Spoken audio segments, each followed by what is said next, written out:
Have you ever wanted to be one of these guys? Or maybe one of these ones instead? Well, if the idea of piloting a grunt mobile suit to your certain doom appeals to you, then boy have I found the game for you. Today, we're checking out the 2002 release, Mobile Suit Gundam, Federation vs. Zeon. Now, a lot of Gundam games, and honestly most video games, tend to put you into the shoes of more important characters. Whether it's one of your favorite protagonists from the show, or some unnamed character who possesses some sort of remarkable talent, seldom do you get to experience what it's like to just be a regular old run-of-the-mill frontline soldier. Obviously, there are some exceptions to this. One of my favorite Gundam games of all time, Zeonic Front, does an excellent job of taking a step back and putting you into the shoes of pilots who aren't overpowered new types. And if you take a look outside the Gundam universe, you see another example of this in the Star Wars Battlefront series, which was an enormous success. Federation vs. Zeon is another one of these rare titles that, instead of making you the hero, lets you see what it would be like to fight in the one-year war, but from the perspective of a regular pilot. I'm doing my part too!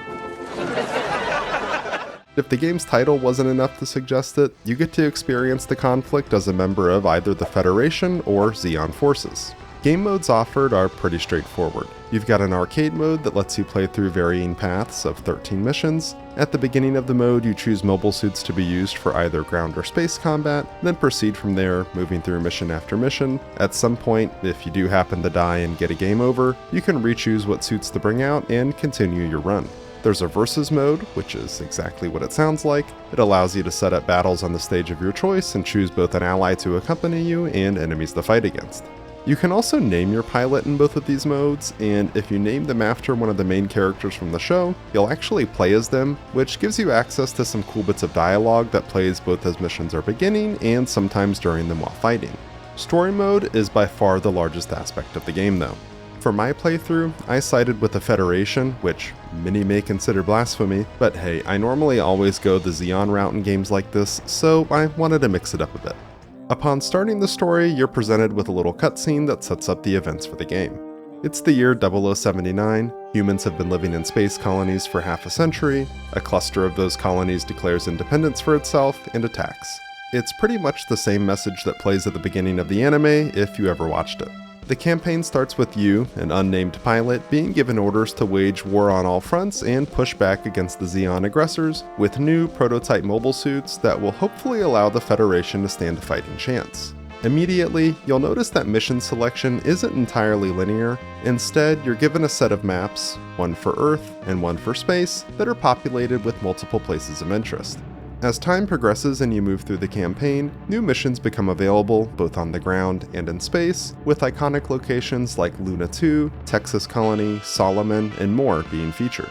Things start off simple enough, with you being tasked to test out the new ground combat GM in a mobile suit combat simulation, but before you know it, you'll find yourself in actual combat, doing things like defending tank brigades, assaulting a GAU attack carrier, and even assisting with the defense of the V project inside Side 7. As you progress further, you'll occasionally be asked to test out various new pieces of equipment, like mobile suits or weapons, and afterwards unlock them to be used.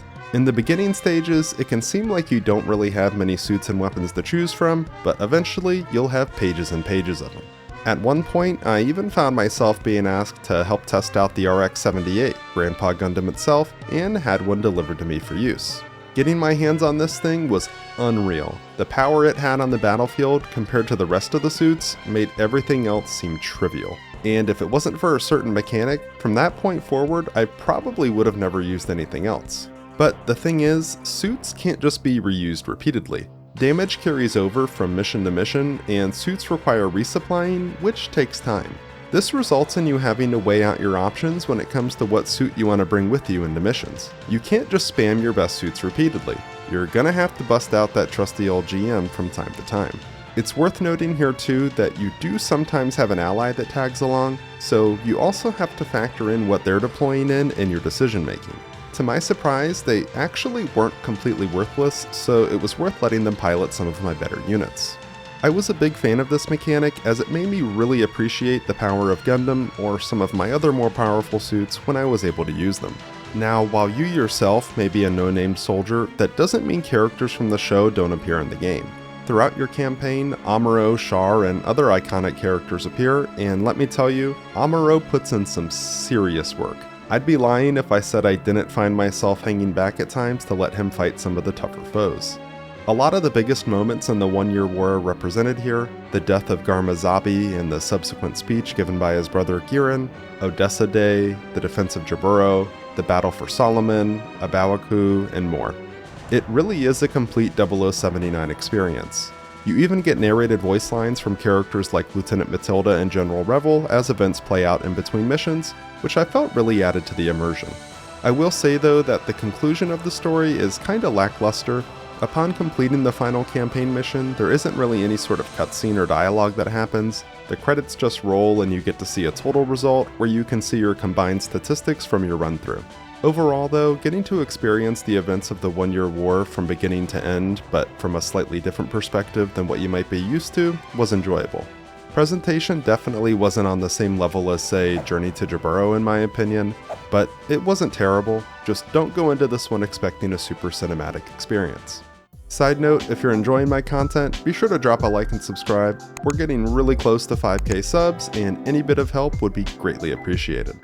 Gameplay is definitely the focus of this title, and let's talk about it. Controls are fairly simple, but do feel a bit dated to me, and it's mostly because you can't use your right analog stick to pan your view. Instead, camera direction is dictated by which direction your mobile suit is facing or by what you're locked onto. So, if you don't have a locked on target, to move your camera, you have to turn your entire mobile suit using the left analog stick or D-pad. This felt super clunky to me initially, but thankfully most of the time it's a non-issue since you're going to be locked onto enemies or cycling between them, which thankfully you're able to do with a single input.